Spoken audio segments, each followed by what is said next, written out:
don't know where or when I got this wig. It's probably an Amazon. It's probably an Amazon girl. But looking for something different. Okay, so these are the two colors that I use by Adore. These are relatively cheap. You could get them at the beauty supply store for about $5. I used Crimson and I used Wild Cherry and I used about a liter of hot water.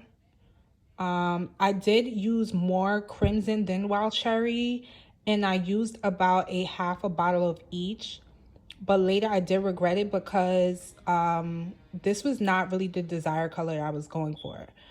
So you just want to take your color and you want to mix it really, really well. I cannot tell you when to stop. I would just say stop when the ancestors tell you to stop. And if you're going for a brighter look, I would say do the Crimson. If you're looking for something more dark, use Wild Cherry. So after you mixed in your dye really good, you're going to take your wig and dip it. Dip the entire wig into the dye, into the mix. Make sure you get every little piece into the dye.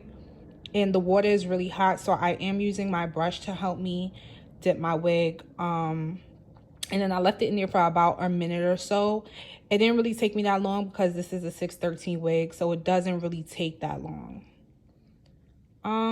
So after that, I took the wig and I washed it. This is the color that was the result. This was the result. It was cool. And then this is what we got. Giving very Ronald McDonald.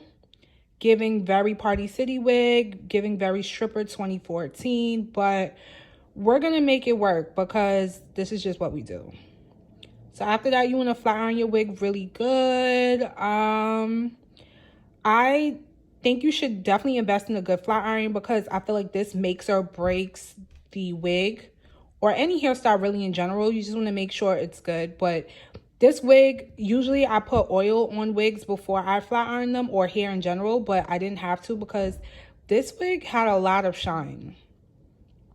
So this is just me flat ironing my hair really good, making sure I get, you know, from the root to the tips. This hair flat ironed very well. I had absolutely no issues. It had bounce. It didn't shed, not one bit. So, yeah, this is just me. Just flat ironing it really well. Making sure she is burnt. I want her fried, dyed, and laid to the fucking side. And we're going to look good. So, after I flat ironed it, this is the end product. It's giving the grudge. Red grudge at that. She looks good though. She felt really good. And this is a 26 inch, but honestly, she's long. I'm 5'6", and this comes to like the middle of my butt, maybe the top middle of my butt.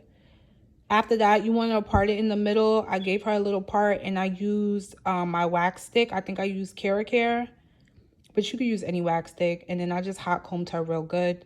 This is with my grandmother's hot comb because my Andes kind of clunked out on me. Yeah, she looks really good. So this is the scary part right here. Ooh, child.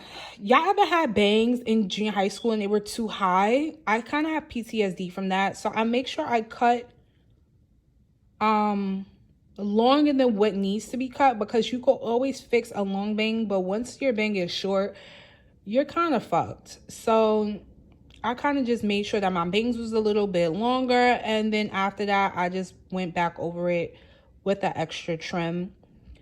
Don't come for my scissors, y'all, because I know I'm supposed to use, like, what do they call, hair shears? But I can't find mine. So I think these might be some Target kitchen shits, but they work just as well. What's the difference?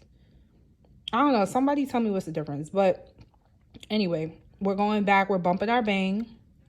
And I want to bump it too high because, like I said, junior high school PTSD. I used to hate them short, curled ass bangs. So I'm just trying to keep it just like, you know, neutral, not too much. And then she looks good so far. I actually liked it like this. This is kind of giving like a JT side part bang flip method, whatever. But this was cute. But anyway, we're going back with the curling the bangs. And honestly, I loved it. I wasn't really going for thick bangs. I was going for like a fringe look. I have a black bang wig that's kind of similar to this, and you know, comments were made about my thick bangs. So I was going for a fringe, but the ancestors said thick bangs are in, so that's what we got. We got thick bangs. Yeah, so this is the finished product. She looks good. She's shiny. The color took really well. My ends were amazing. There was literally no shedding. I wish I can tell you guys the link to this wig, but I feel like if you go on YouTube and you just find a good, cheap 613 wig, you can make this happen with anything. And this was a 26-inch 5x5 HD closure. I really wouldn't get into the closure part too much because you're not even going to see it. So this is not like, oh, I need to get HD or I need to get transparent. Like, it literally doesn't matter because you're not going to see the lace whatsoever. But this wig is quality, child. And she's a little too bright, but I made her work. So like I said, if you're not going for the super bright look, I would go more of Wild Cherry. But this is our end result, and she's cute. She's cunt. She's giving BBL Rockstar. All right, we're feeling ourselves a little bit too much, but thanks, guys, for watching.